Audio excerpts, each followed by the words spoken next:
प्रत्येक सेवार स्वतंत्रता रही स्वतंत्रता अधिकार मध्य दिखाई जड़े शूद्र सेवक हेले मध्य तार जो नीति सेवा पड़ुची सी भी सिंहासन रे चढ़ी पारुची किंतु गजपति की सिंहासन रे चढ़वार अधिकार नहीं छोट सेवाटा हेले मध्य ताकू मध्य प्राधान्य दिखाई एठी मंदिर रे तेणु यहाँ आम अगर कौटी कहीं आम दृष्टिगोचर को आसनी अद्यावधि कौटी थी कहीपनी किंतु आमर श्रीमंदिर रे जो प्रकार सेवा व्यवस्था अच्छी ताहा वर्णनातीत अवर्णनीय सी सेवारे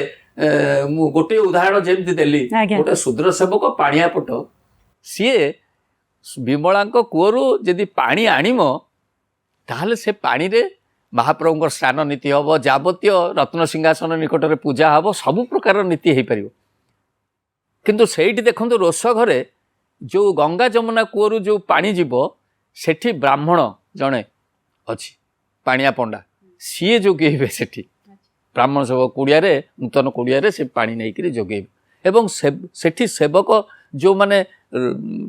कोठ भोग बा बिक्री बरादी भोग से सब ब्राह्मण सुपकार हासुआर सुआर बड़ुसुआर थालीसुआर तुणसुआर विभिन्न प्रकार तांकर अछंती पागुआ बिंडुआ तांकर सब विभिन्न प्रकार अछंती से माने सब करूछंती ब्राह्मण सेवक साबालक हैला परे करिवे एवं व्रत उपनयन हैला परे हेबो भक्त परे किंतु सेवक आग तांको प्रति से सेवा मनोभाव जदि रखुछन्ते ताहले तांकर आशीर्वाद निश्चित जो तांकर सेवा मनोभाव न रहइबो सेठी झुंटुचंती सेठी कोन ना कोन गोटे विभ्राट हे जाउछि तेणु तांकर अब महाप्रभुंकर सेति पई कहा जाय जे दिव्य तांकर अनन्य तांकर से वेशभूषा अनन्य तांकर से लीला आ निश्चित भाव रे तांकर सेवा मध्य सेति के अनन्य से सारा विश्व रे तांको नै कि चर्चा करा जाए जे वैज्ञानिक माने मध्य आश्चर्य प्रकट करती एबे भी जो सब सेवा रही एवं महाप्रभुंकर श्री मंदिर ए सब को तत्व को जेते बेले शुणती से माने आश्चर्य प्रकट करती एठी आमे भक्त और भगवान को संपर्क रे टिके आलोचना करिबा भक्त और भगवान दुही दुही को बिना अधूरा बोली कहा जाए जोठी भक्त सेठी भगवान आ जोठी भक्त सेठी भगवान भक्तन को संपर्क रे जेते बेले आलोचना करा जाए भगवान मध्य कान डेरी शुणती ए कथारे आपण विश्वास करंती निश्चित निश्चित तार ज्वलंत उदाहरण होची हमरो शंकराचार्य जगतगुरु शंकराचार्य जेतेबेले आसीचंती सेतबेले से आसिकरी महादधी कूल पहुँची एवं उत्तुंग पर्वत उपरे नीलाचल पर्वत उपरे जेतेबेले दारु ब्रह्म को दर्शन करिसेंती तांको शरीर गोटे रोमांच जात होईछि एवं से जगन्नाथाष्टकटा सेठी रचना कले कदाचित कालिंदी तट विपिन संगीत करब एई जो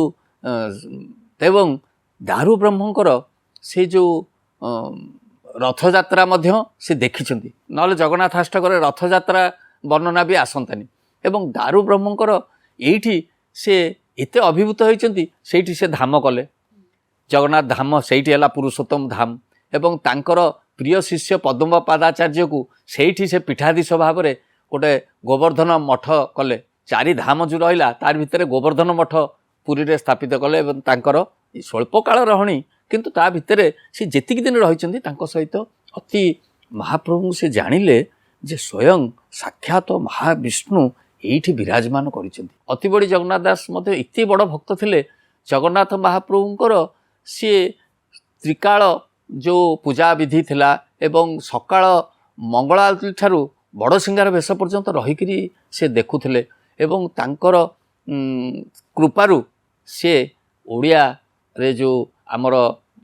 जो छाड़िक जाइचंती उत्कल को जो तांकर अवदान जोटा कि भागवत से भागवत एबे भी महाप्रभुंकर